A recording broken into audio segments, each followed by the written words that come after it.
Hatim Tai was an Arabian king, who lived during the 6th century. He is renowned for his generosity. I am told that Hatim Tai's generosity excelled, in letter and in spirit, that of all other men. Another Arabian king coveted the possessions, the villages and oases, the camels and the fighting men of Hatim Tai, so this man declared war on Hatim, sending him a messenger with the declaration of war: "Yield to me, otherwise I shall surely overrun you, and your lands, and possess myself of your sovereignty." When this message reached Hatim's court, his advisors at once suggested that he mobilize the warriors in defense of his realm, saying, "There is surely not an able-bodied man or woman among your followers, who will not gladly lay down his life in defense of our beloved king." But Hatim, contrary to the expectation of the people, said, "No, instead of your riding forth, and shedding your blood for me, I shall flee. It would be far from the path of generosity, if I were to become the cause of the sacrifice of a life of a single man or woman. If you yield peaceably, this king will content himself with taking only your services and rents, and you will have suffered no material loss. If, on the other hand, you resist, by the conventions of war he will be entitled to regard your possessions as booty,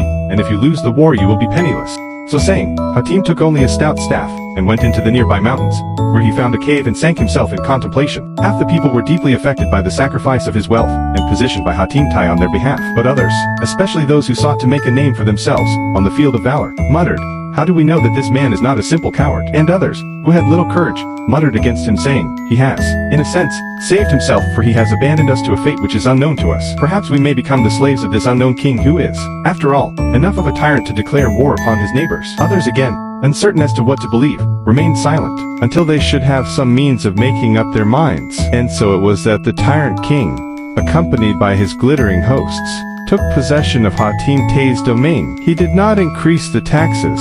He did not usurp for himself more than Hatim had taken from the people in exchange for being their protector and administrator of justice. But one thing disturbed him. It was the fact that he heard whispers that, although he had possessed himself of a new realm, yet it had been yielded up to him as an act of generosity by Hatim Tai. These were the words spoken by some of the people. "I cannot be real master of this land," declared the tyrant, "until I have captured Hatim Tai himself. While he lives, there is still a loyalty towards him in the hearts of some of these people. This means they are not completely my subjects, even though they behave outwardly as such."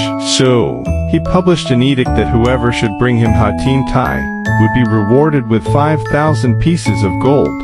Hatim Tai knew nothing of this until one day, he was sitting outside his cave, and he heard a conversation between a woodcutter and his wife. The woodcutter said, "My dear wife, I am now old and you are much younger than I. We have small children, and in the natural order of events I may be expected to die before you, and while the children are youngsters. If we could only find and capture Hatim Tai, for whom there is a reward of 5,000 pieces of gold from the new king, your future would be secure." "Shame on you," said his wife. "Better that you should die, and that I and our children should starve to death, than that our hands be stained with the blood of the most generous man of all time, who sacrificed all for our sake."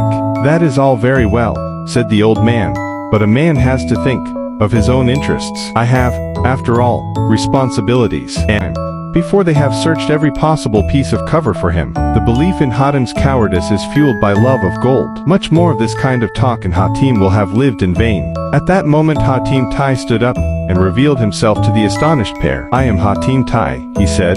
"Take me to the new king, and claim your reward." Hatim the old man was ashamed, and his eyes filled with tears. "No, great Hatim," he said, "I cannot bring myself to do it." While they were arguing, a number of people, who had been searching for the fugitive king, gathered around. "Unless you do so," said Hatim, "I will surrender myself to the king, and tell him that you have been hiding me. In that case, you will be executed for treason." Realizing that this was Hatim, the mob moved forward, seized their former king, and carried him to the tyrant, with the woodcutter following miserably behind. When they got to the court, each claimed that he had himself captured Hatim. The former king, seeing irresolution on the face of his successor, asked to be allowed to speak. "No, O king, that my evidence should also be heard. I was captured by this old woodcutter, and not by yonder mob. Give him, therefore, his reward, and do what you will with me." At this the woodcutter stepped forward, and told the king the truth about Hatim's having offered himself as a sacrifice for the future security of his family. The new king